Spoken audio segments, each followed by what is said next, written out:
Ngoma, Miss Popularity, Queen Ngoma 2022, c'est Miss Populaire,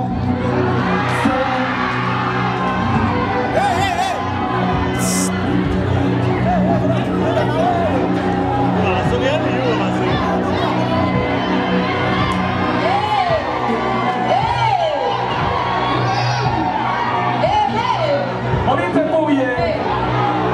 Miss Populaire, c'est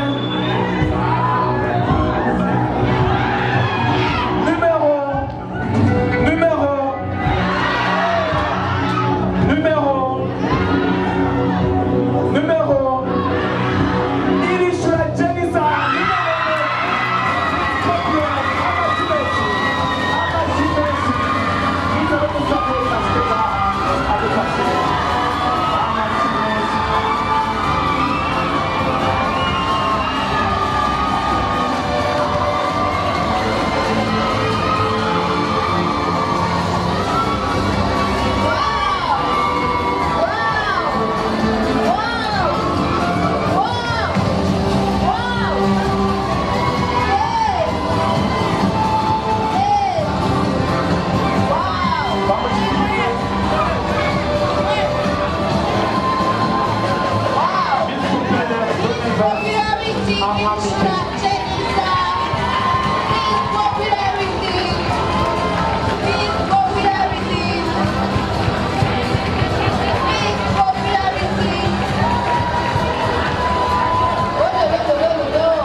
deuxième dauphine,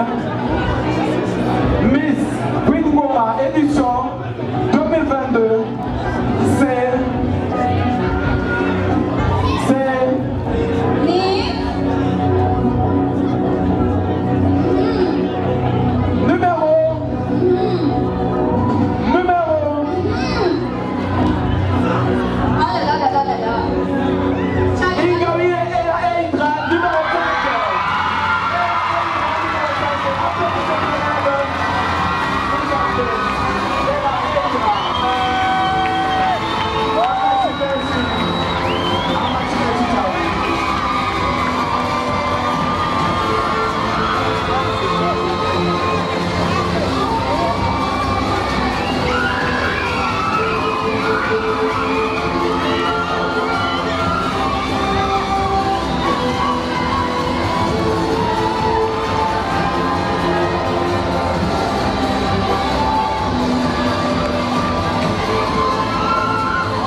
première dauphine, Miss Queen Ngoma 2022, c'est numéro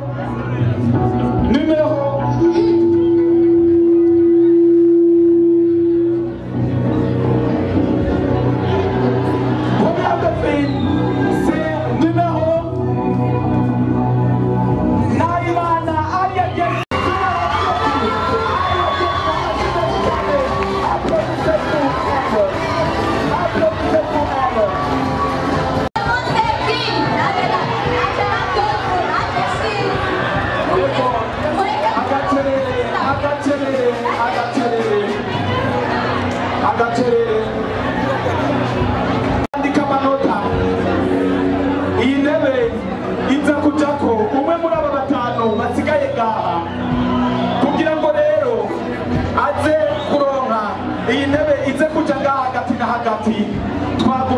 dushimira ababigeme bose bashoboye guparticipa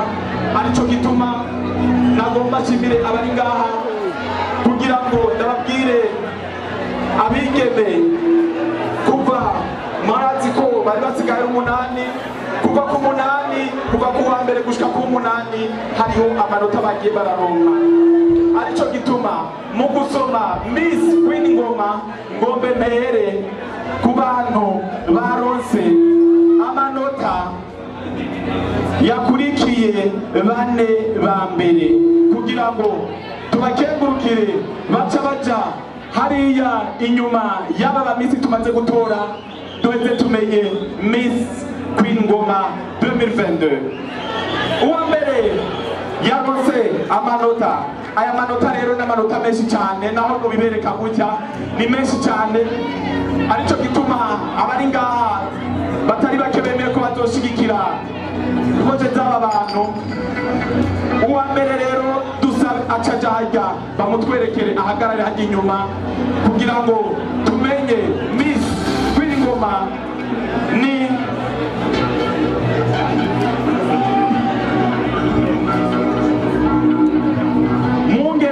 Ange Gloria mumuha amashyi menshi cyane turamushimiye ari mu bantu bitavye rino higano kandi yarutse amanota meza n'atashoboye kuba muri bane ba mbere nawe nyene turamukeje mumuha amashyi acaja harya ashobore kwicara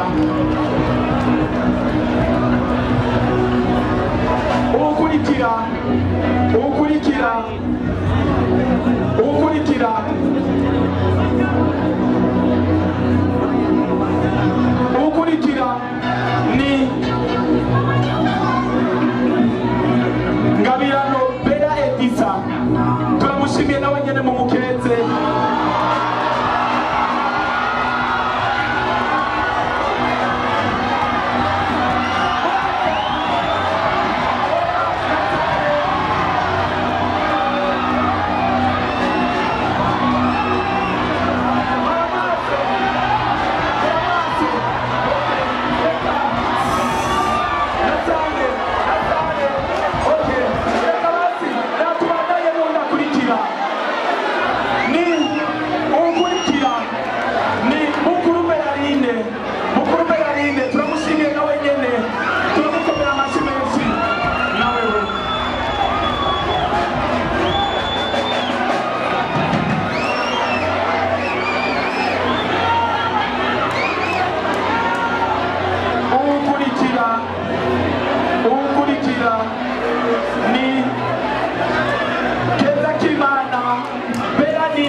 nabigeme bareha nabigeme bapresente imigambi myiza nabigeme